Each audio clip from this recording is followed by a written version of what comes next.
द्वन्द्वातीतं गगनसदृशं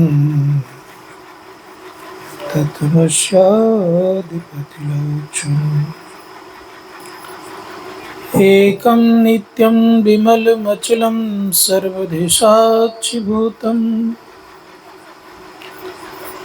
भावातीतं त्रिगुणरहितं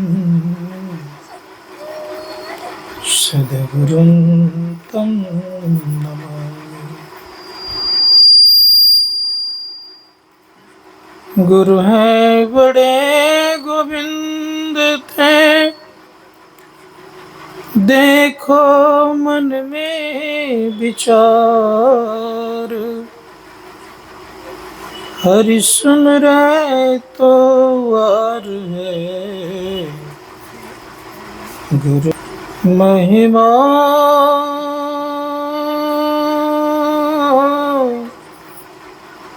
कही न जाए। जो कछु कहूँ तुम्हारी कृपा, मोते कछु न बसाए।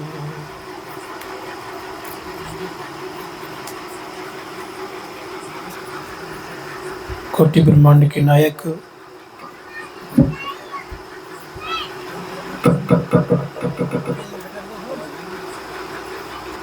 कोटि ब्रह्मांड के नायक सर्वक्षण स्मरणीय सदगुरुदेव के पावन श्री चरणों में कोटि से नमन।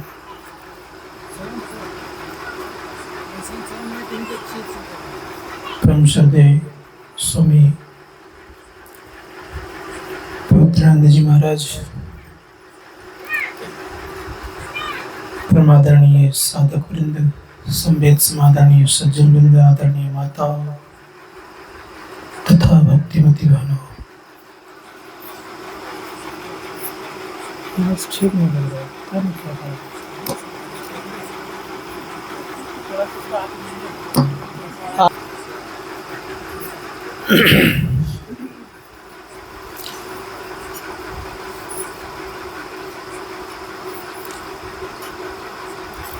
अभी आप लोगों ने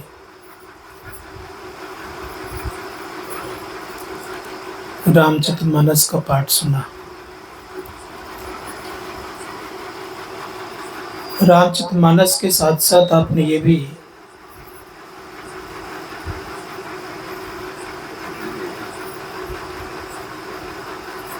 सुना कि संसार में हम लोग कहाँ फंसे हुए हैं।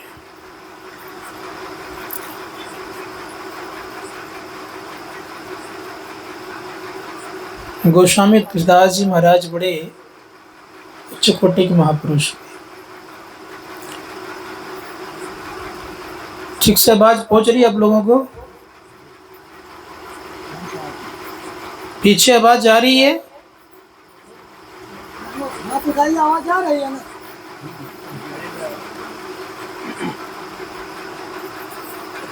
तो हम लोग फंसे कहाँ हैं?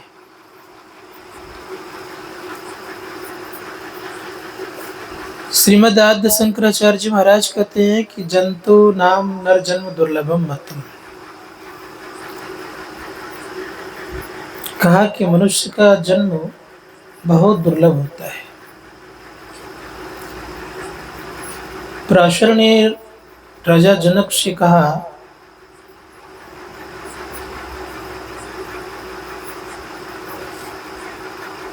विविधानाम भूतानाम जंगमा परम नृपः, जंगमा नाम भी द्विपदा परम मता, द्विपदा नाम प्रज्ञावंता परामता, प्रज्ञा नामात् संबुद्धा, संबुद्धा नाम मानिना। महर्षि पराशर कहते हैं राजा जनक से कि हे राजन, चराचर प्राणियों में चलने फिरने वाला प्राणी श्रेष्ठ होता है। इन चलने और फिरने वाले प्राणियों में दो पैर वाले श्रेष्ठ होते हैं। दो पैर वालों में जो बुद्धिमान है वो श्रेष्ठ होता है। बुद्धिमानों में जो प्रज्ञावंत हैं वो श्रेष्ठ होते हैं, और प्रज्ञावंतों में जो आत्म तत्वदर्शी है वो सर्वश्रेष्ठ होता है। संत लोग कहते हैं कि आत्म तत्वदर्शी इस संसार में बहुत दुर्लभ पाए जाते हैं। प्रत्येक मनुष्य के अंदर में वो आत्मज्ञान छिपा हुआ है, और आत्मज्ञान नहीं होने के कारण सभी के सभी दुखी हैं। आपके पास जो ज्ञान अभी है, ये हम लोगों के पास जो ज्ञान है, ये ज्ञान कैसा है? इंद्रिय संबंधी ज्ञान है, और इंद्रिय संबंधी ज्ञान ये आपका ज्ञान नहीं है। संत सद्गुरु महर्षि में परमहंस जी महाराज के एक उच्च कोटि के शिष्य हो गए महर्षि से परमहंस जी महाराज। उन्होंने कहा है, मैं नहीं, मेरा नहीं, ये तन किसी का है दिया, छीन लेगा कब इसे, इसका पता हमको नहीं। किसी को पता है? ठीक करो जरा सा, तो गड़बड़ा क्या हो रहा है, क्या प्रॉब्लम है? हाँ, कह रहा था, देखिए बार बार सीटी मारते, क्या करें हम। श्री सद्गुरु महाराज की जय।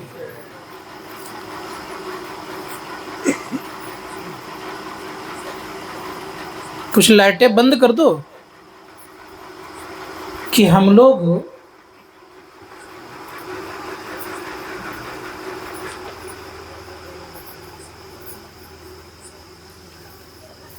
फंसे हुए हैं। कहाँ? तो धर्मशास्त्रकार कहते हैं कि पंच विषयों में तो फंसे हुए हैं ही, साथ ही साथ हम लोग की स्थिति ये है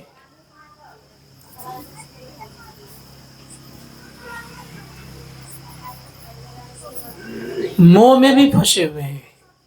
पंच विषय के साथ साथ मोह में भी फंसे हुए हैं।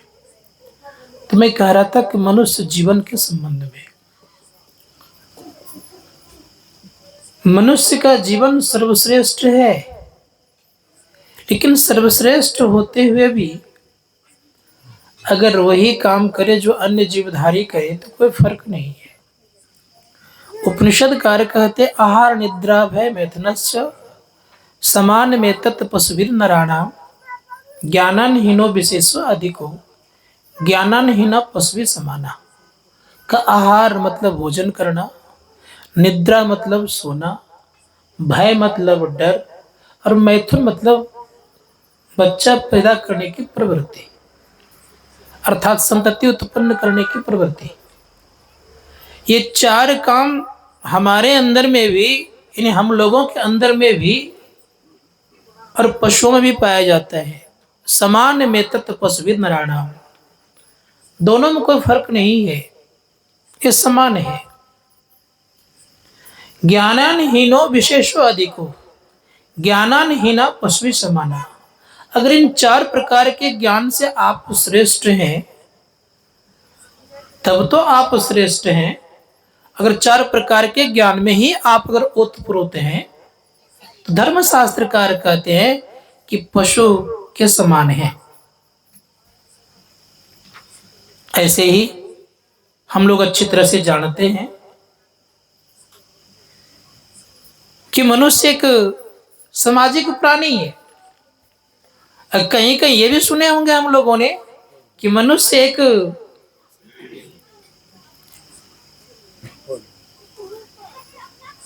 तो धर्मशास्त्रकार कहते हैं कि अगर विचार करके देखेंगे तो विचारना ये होगा कि क्या इन चार प्रकार के ज्ञान से हम ऊपर उठ पाए।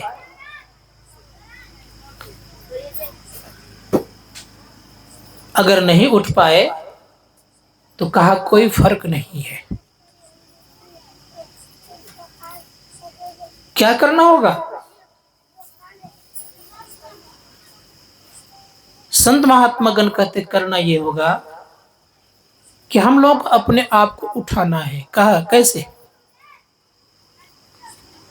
ये 4 प्रकार के ज्ञान याद रखिएगा, सबको है। और कहां होता है मालूम है?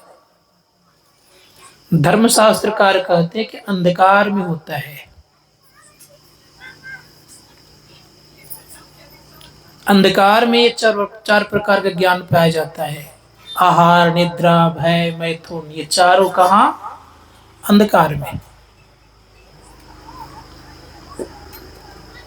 प्रकाश में कोई 4 काम नहीं करते, याद रखिएगा। तमाम लोग अंधकार में होने के नाते धर्मशास्त्रकार कहते कि नरक के गामी के अधिकारी हैं। अब मन में एक बात हम लोगों को आ सकती है कि जो पुण्य का कार्य करेगा, क्या है वो भी नरक जा सकता है?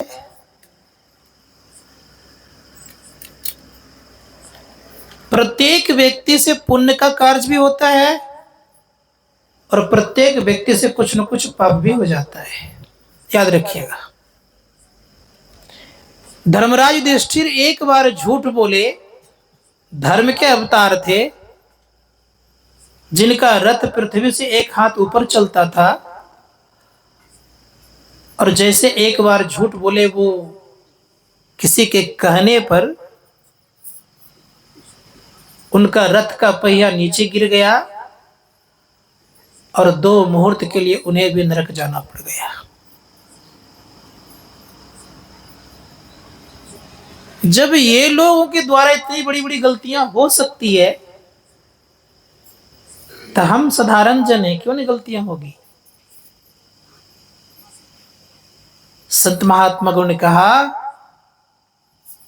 कि मन इंद्रियों के ज्ञान में और अनपढ़ों, जिसको मूर्ख कहते हैं, दोनों में कोई फर्क नहीं पड़ता है। गोस्वामी जी महाराज कहते हैं, क्या मूर्खा क्या पंडित दोनों एक समान कब? का जब लग घट में काम क्रोध की खान, क्या मूर्खा क्या पंडित दोनों एक समान। हमारे अंदर में काम है, क्रोध है, लोभ है, मोह है, ये सब का अगर खान है, तो पंडित और मूर्खों में क्या फर्क है? कोई अंतर नहीं पड़ता। विशेषता क्या है हमारी? धर्मशास्त्रकार कहते कोई विशेषता नहीं होने के कारण हम लोग दुखी हैं। दूसरी बात यह कि स्वयं का ज्ञान तो किसी को है नहीं। स्वयं का ज्ञान हुए बिना संसार में भटकना स्वाभाविक सी बात है। हम लोग को ज्ञान है एक दूसरे का। हम लोग ज्ञान किए हैं किसको? एक परिवार का ज्ञान किए हैं, एक समाज का ज्ञान किए हैं, देश का ज्ञान किए हैं, स्वर्ग नरक का ज्ञान किए हैं, और जमीन जायदाद का ज्ञान है, रुपये पैसे का ज्ञान है। जितने यहां पर बैठे, कोई कह सकते कि मुझे अपना निज ज्ञान है?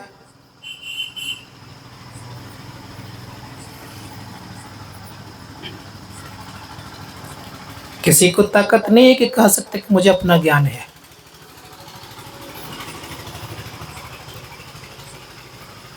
आपके पास बुद्धि है, लेकिन अपना ज्ञान बुद्धि नहीं कर सकती।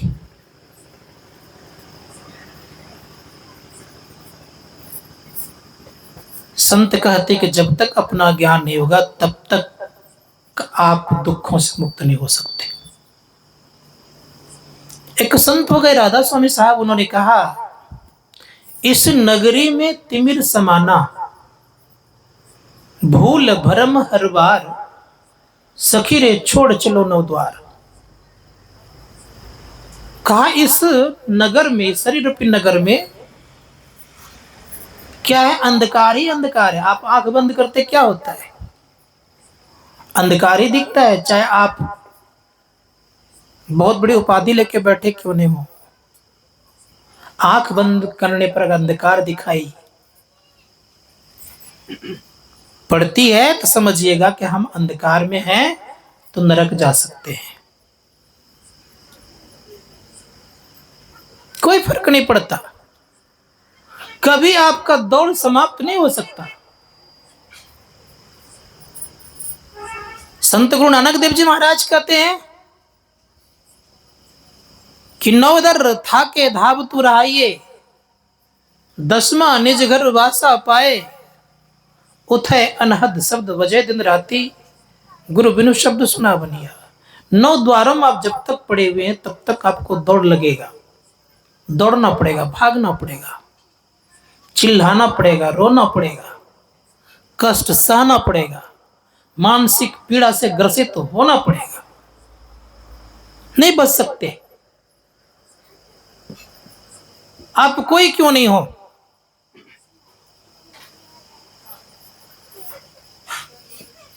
हमारे परम पूज्य गुरुदेव कहते हैं तन नव द्वारा हो रामा, अति ही मलिन उठामा।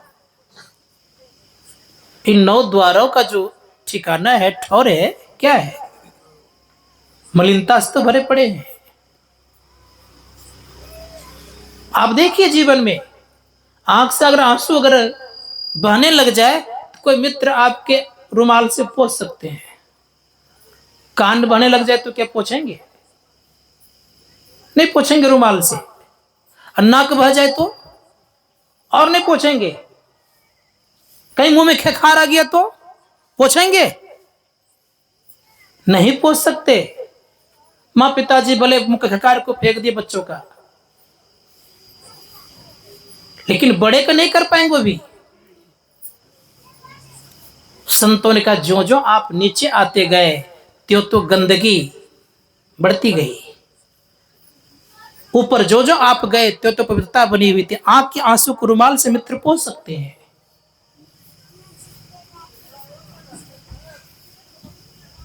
इसलिए संत महात्मागण कहते हैं कि प्रत्येक द्वारों में गंदगी ही गंदगी है, और नीचे के 2 द्वार तो गंदे से भरे पड़े हैं।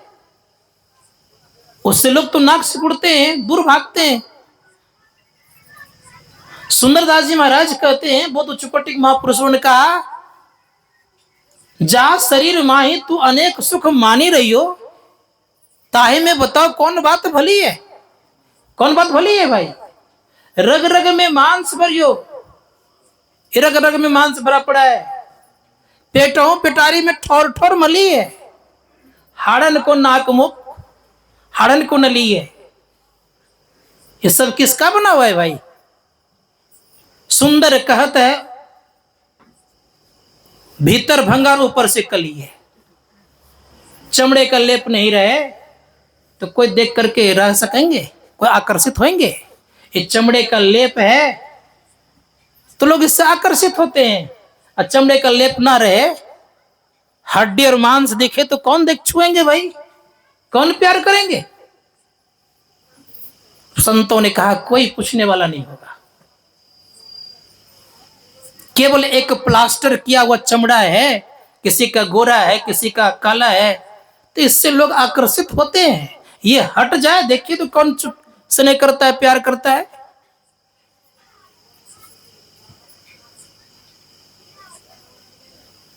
इसलिए संत महात्मा गण कहते हैं कि विचारना होगा। इस शरीर से जो स्नेह कर रहे हैं, ये शरीर आपका नहीं है। शरीर संबंधी आपका ज्ञान भी नहीं है। कुछ भी आपके पास अगर पूरा पूरा है तो मुझे बताइए क्या है आपके पास? तन भी किसी दूसरे का दिया हुआ है, माता पिता ने सृजन किया तो तन मिला हुआ है। मन भी किसी और का है। मैं नहीं, मेरा नहीं, ये मैं किसी का है दिया, छीन लेगा कभी से इसका पता हमको नहीं। श्वास भी आपका नहीं है, और पावर भी नहीं है कि श्वास भी आप ले सके। मैंने प्रातः काल कहा था कि परमात्मा कितने कृपालु और दयालु है। यद्यपि कोरोना काल में सबको पता होगा कि एक एक सिलेंडर का कीमत, ऑक्सीजन वाला सिलेंडर की कीमत 1-1 लाख रुपया था, और 24 घंटा में मात्र 3 सिलेंडर खत्म होता था। 3 लाख रुपया पर डे देना पड़ता था कोरोना काल में, और मुफ्त में परमात्मा का आप श्वास ले रहे हैं। कभी कुछ किए, सोचे विचारे हैं? 90 लाख रुपया महीना हो गया, साल का 1 करोड़ 8 लाख रुपया हो गया, बिचारी मुफ्त में हम लोग ले रहे हैं। तो परमात्मा के द्वारा श्वास भी निर्मित है, इसे प्रयास करना होगा कि ये शरीर के क्या करें हम। तो मैं कह रहा था ये शरीर भी आपका नहीं। जिस शरीर पर हम घमंड करते हैं, ये भी हमारे बस की बात नहीं है। देखते होंगे चलते फिरते अच्छा खासा व्यक्ति है, स्वस्थ है, एकाएक कहीं ब्लड रुक जाता है, हार्ट अटैक आ जाता है, रास्ते में उलट जाते हैं, उसका भी ठिकाना नहीं है। गारंटी नहीं है आपके शरीर का। तो क्या किया जाए? संतों ने कहा एक गारंटी है। वो कौन सा? कि जितना समय बचा हुआ, अगर इतने समय में अगर आपने अपना ज्ञान कर लिए, तो निश्चित याद रखिएगा कि आपको जल्दी को मार नहीं सकता, आपकी मर्जी होगी। जैसे हमारे यहां बहुत उच्च कोटि के महापुरुष हो गए, गोरखनाथ जी महाराज, उनके पास 15 बार काल आया, और 15 बार जब काल आया तो सर्वप्रथम तो पहले जब आया तो स्नान करने जा रहे थे गंगा जी। काल ने कहा कि गोरख तुम स्नान नहीं कर पाओगे। कहा क्यों? कारण क्या है? का कारण यह है कि मैं तुझे लेने के लिए आ गया हूं, मैं काल देवता हूं। गोरखनाथ जी महाराज कहते हैं मैं स्नान भी करूंगा,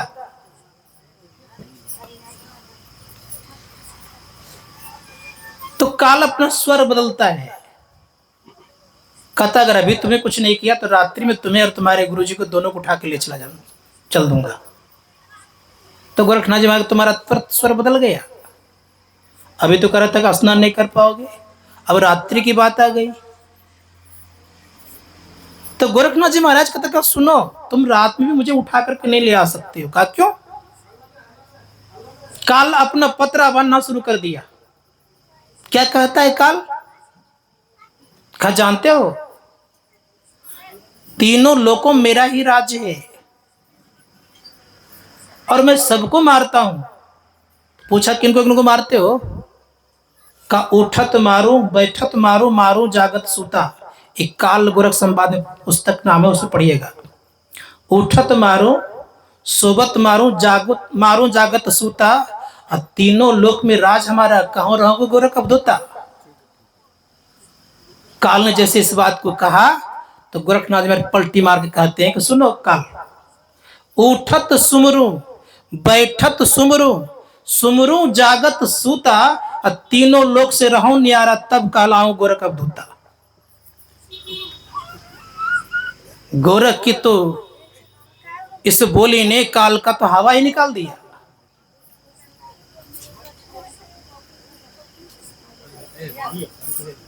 कहा तुम तीनों लोग से न्यारा रहते हो? कहा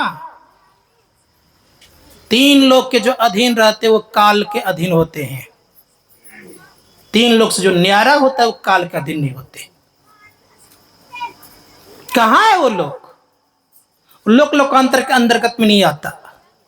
उसे हम अनंत कहते, उसे हम शब्दहीन कहते। जगह का नाम यूं कह लीजिए, कोई शब्द नहीं है वहां। जहां तक शब्द है वहां तक काल का डेरा है। धर्मशास्त्रकार कहते हैं कि गोरख की इस बात से काल घूम करके चला गया। 15 बार काल आया, हाथ जोड़ा, चलिए गोरख। कहा अभी नहीं, मेरा अभी समय नहीं हुआ है, मैं नहीं जाऊंगा,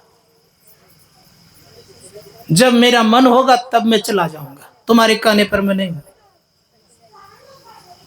जिनकी तस्वीर सुशोभित है, इनके शिष्य महर्षि परमहंस महाराज के पास काल आया था। डंडा मारते हुए कहते हैं कि मैं ही के रहते सन से भी नहीं जा सकता है। ये पावर, ये ताकत, ये भक्ति की प्रकाष्ठा, ये चुनौती किसको? जमराज को। और चला गया काल। तो ये पावर आप लोगों में है, ये शक्ति आपके अंदर में है, लेकिन इन विद्याओं से हम उसको निखार नहीं सकते। ये स्वयं की विद्या आपको निखारनी पड़ेगी। आपको डिस्कवरी ऑफ सेल्फ नॉलेज करना पड़ेगा आपको, तब होगा। आत्मज्ञान खोजना पड़ेगा, और आत्मज्ञान आपके भीतर में है। इस ज्ञान की बड़ी आवश्यकता है आज। संत महात्मा गण कहते कि वो ज्ञान इसमें है तो दिखता क्यों नहीं है? कारण क्या है? प्रत्येक व्यक्ति जानते हैं, जो भौतिक शास्त्र के विद्वान हैं वो इस बात को मानते हैं कि जब दो चीजों को हम जोड़ते हैं तो उसमें स्पेस रहता है, न रहता है? तो हम लोग को परमात्मा ने जोड़ा है। कहां से? आंख से नीचे वाले भाग को पिंड कहा और आंख से ऊपर वाले भाग को ब्रह्मांड कहा। इस बीच होकर परमात्मा ने अपने पास आने का रास्ता रखा है। इस रास्ते से जब गुजरेंगे तब आप कह सकते आई एम वे, मैं रास्ता। जब तक इस रास्ते से आप नहीं गुजरेंगे तब तक नहीं कह सकते आप। इस रास्ते से गुजरते ही आपको सुख भी लगेगा और अंधकार से आप प्रकाश में जाएंगे। संत महात्मा गण कहते हैं कि इस चीज को जानना चाहिए। जैसे आप प्रकाश में जाएंगे धीरे धीरे अपना ज्ञान होना प्रारंभ हो जाएगा, क्योंकि अंधकार के बाद प्रकाश है और प्रकाश आपका अपना होगा। इन आंखों से हम देखते हैं तो वो आंख नहीं रहती, आंखों को देखने की ताकत नहीं होगी, चेतना इसमें नहीं आएगी, धारा नहीं आएगी। उसकी विशेषता है। जिस प्रकार से चंद्रमा को अपना प्रकाश नहीं होता, सूर्य अगर नहीं रहे तो चंद्रमा प्रकाशित नहीं हो सकता, वो प्रकाश नहीं दे सकता। उसी प्रकार से याद रखिएगा, आत्मा अगर नहीं रहे तो मन कुछ कर नहीं सकता है। मन आत्मा के प्रकाश से प्रकाशित होता है, और ये मन को जिस दिन अलग कर दिया उस दिन आपका अपना प्रकाश झलकने लग जाएगा। इसीलिए संत महात्मा गण ने कहा इस ज्ञान को जानिए, और ये ज्ञान सबको जानना चाहिए कि कैसे हम अंदर में प्रवेश करें। एक संत हो गए थे,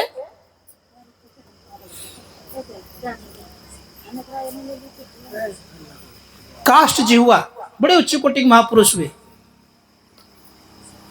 धरातल पर जितने विद्वान थे सबको परास्त कर दिए थे। तो उनके मन में हुआ कि ऐसा काम नहीं करना है मुझे। अपने बोलने के तो बंद करिए लिए, तो जी पर उन्हें काट बांध लिए, लकड़ी, किसी बात करनी ही नहीं है। तो उनका नाम पड़ गया काष्ट स्वामी जी हुआ। उनकी वाणी में है कि संसार का कार्य करोगे, ये पूजा पाठ भी करोगे आप, और अपना ज्ञान नहीं करोगे तो ये काम क्या होगा जानते हो? काम मजदूरों वाला काम होगा। वो कहते हैं जब तप करके स्वर्ग कमाया, ये तो काम मजदूरों का। हम अगर स्वर्ग भी चले गए तो कहां चले गए? काल के अधीन तो रहे।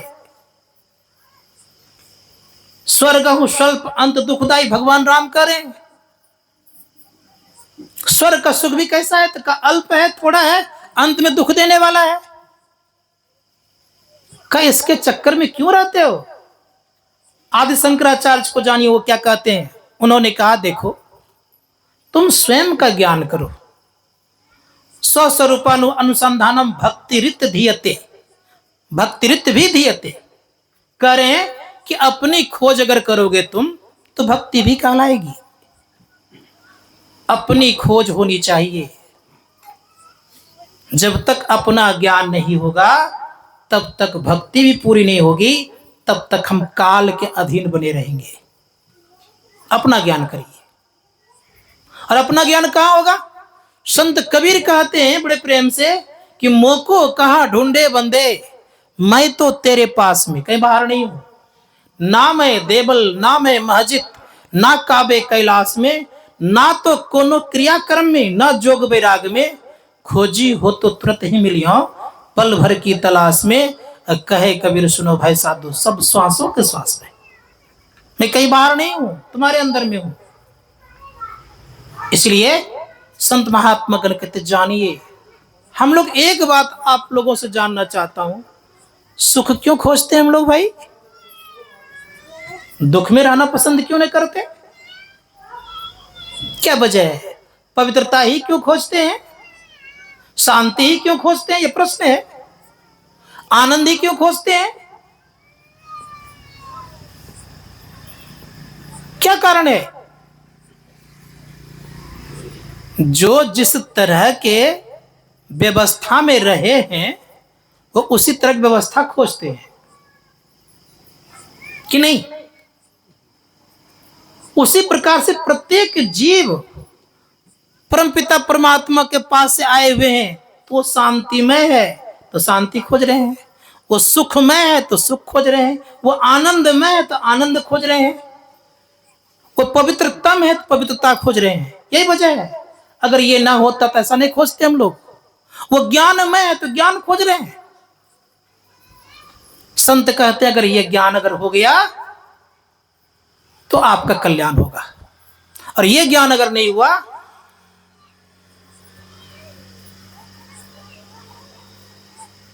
तो संसार का ज्ञान कर करके संसार से चले गए।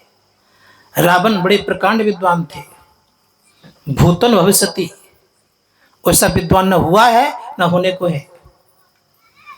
प्रकांड विद्वान थे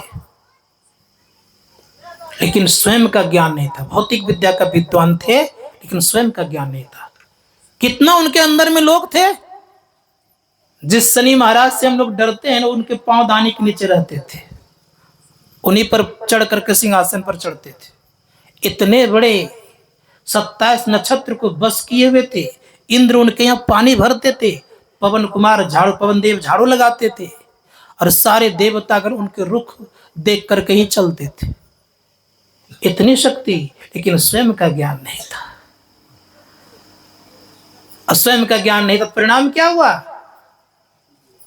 अकेले लोग आजकल किसी धर्म वाले के परिवार में 100-150 बच्चे हो जाते हैं तो कहते हैं इसको तो बहुत बच्चे हैं, और उनको खुदे कितना था पता कर लीजिए। 1 लाख पूत 1.25 लाख नाती। विचार करिए, इतने जिनको बच्चे हों, घर भी द्वार कैसा भी आज 500-600 करोड़ या 700 करोड़ या 10,000 करोड़ में बना लेता है घर, तो उसका नाम हो जाता है पूरी दुनिया में, इतना करोड़ का घर बनाया गया है। लेकिन उनका घर कैसा था? का सोने का महल, रुपए का छाजा, और छोड़ चले नगरी का राजा। लोग समुद्र के बीच में घर बनाना चाहते हैं, समुद्र के बगले में घर था। लंका सिकोट समुद्र सिखाई जा रहा बन के, खबर न पाई। इतने बड़े सब कुछ होते हुए भी आत्मज्ञान नहीं था। आत्मज्ञान नहीं रहने के कारण दुख से मुक्त नहीं हो पाए। सब दिन झंझट ही करते रहे, लड़ाई झगड़ा ही करते रह गए, कभी चैन से जिंदगी जी नहीं पाए, शांति नहीं मिली, अशांत रहे। इसलिए धर्मशास्त्रकार कहते हैं स्वयं को जानने का प्रयास और प्रयत्न कीजिए, स्वयं की खोज करिए। जिस दिन स्वयं को खोज लीजिएगा उसी दिन आप परमहंस बन जाइएगा। आपके अंदर से कुछ भी छिपा हुआ नहीं रहेगा, आपके दृष्टि से कोई छिपे हुए नहीं रह सकते। भगवान तक भी नहीं छिप सकते आपके दृष्टि से, क्योंकि आत्म दृष्टि सर्वोपरि दृष्टि होती है। दिव्य दृष्टि से माया का दर्शन होता है। याद रखिएगा, आज अर्जुन को भगवान श्री कृष्ण ने माया का दर्शन कराने के लिए दिव्य दृष्टि का प्रदान किए। दूर की चीजों को देखने की योग्यता आ गई, लेकिन भगवान को, परमपिता परमात्मा को नहीं देख सकते, उनके स्वरूप को नहीं जान सकते। संत महात्मा गण का आत्मदृष्टि की साधना करने के लिए क्या करना पड़ेगा? का उसके लिए मन को बस करना पड़ेगा, मन को अलग करना पड़ेगा। ये मन है क्या? मन आपका मित्र है और दुश्मन भी, दोनों याद रखिएगा। भगवान बुद्ध कहते हैं मन ही आपका मित्र भी और मन ही आपका दुश्मन है। सुधरे हुए मन है तो आपका मित्र है और बिगड़ा हुआ मन है तो आपका दुश्मन है। बिगड़े हुए मन आपके जन्मांतर को बिगाड़ सकता है और सुधरे हुए मन आपको ऊंचा उठा सकता है। निर्भर आप पर है। इसलिए धर्मशास्त्र कार्य कहते हैं अगर जीवन में कल्याण चाहते तो मन को अलग करिए।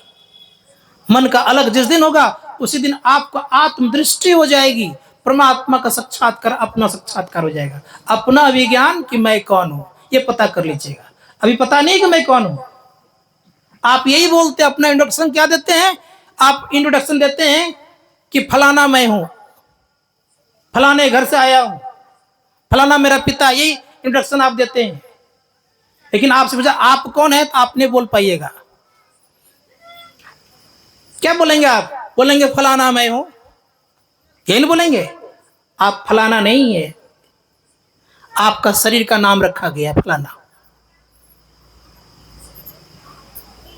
यही बात जब स्वामी विवेकानंद गए थे कहाँ, अमेरिका के शिकागो शहर में थे, तो वहां के एक वैज्ञानिक ने देख करके और वहां के लोगों ने फिर भारतीय वेशभूषा देख करके कुछ हंसने लगे। तो एक युवक आए और युवक ने व्यंग्यात्मक शब्दों का प्रयोग करते हुए कहते स्वामी जी कहां से आए हुए हैं?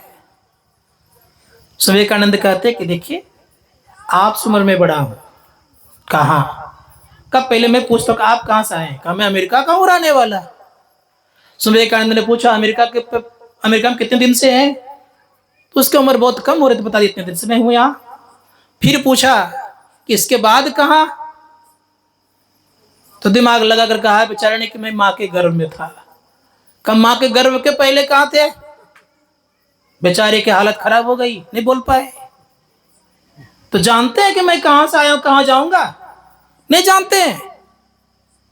हैं कौन आप? जिस दिन इसका पता लगा दी उस दिन आप परम ज्ञानी हो जाएंगे।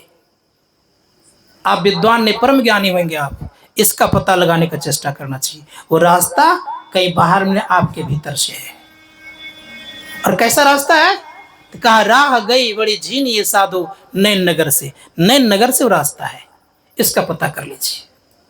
जिस दिन ये नैन नगर से पता कर लीजिएगा उसी दिन से आपका जब चलना हो जाएगा तो दिशा और दशा दोनों बदल जाएगा आपका। आप में एक अलग ही स्थिति बन जाएगी आपकी, आपका छवि ही निखर जाएगा। इसलिए खुद का पता कर लीजिएगा तो खुदा का पता हो जाएगा। जब तक खुद का पता नहीं है तब तक खुदा का पता संभव ही नहीं है। इसे धर्मशास्त्रकार कहते हैं प्रयास कीजिए कि अपने आप को हम जाने। और अपने आप को जानने के लिए ताली बजा के कीर्तन करने से नहीं होगा। इसके लिए आपको मेडिटेशन करना पड़ेगा, इसके लिए आपको ध्यान करना पड़ेगा, मन को हटाना पड़ेगा। जब तक मन को नहीं हटाएंगे तब तक संभव नहीं है कि आप जीवन में कुछ कर लेंगे।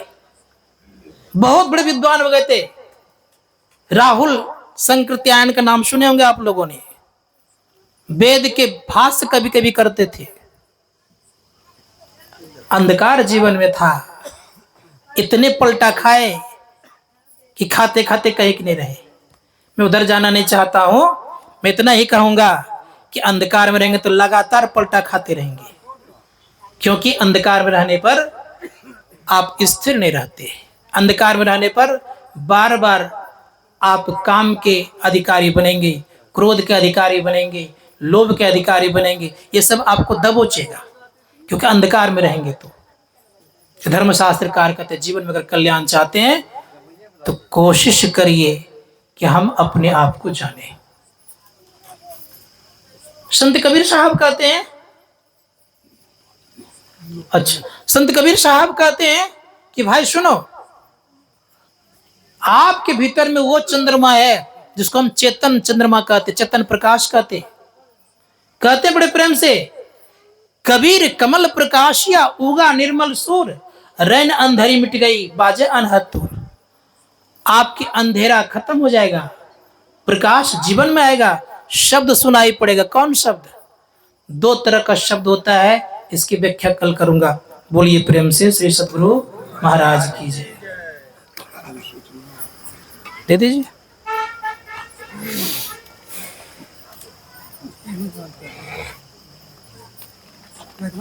भाई बाजा ठीक कर ले।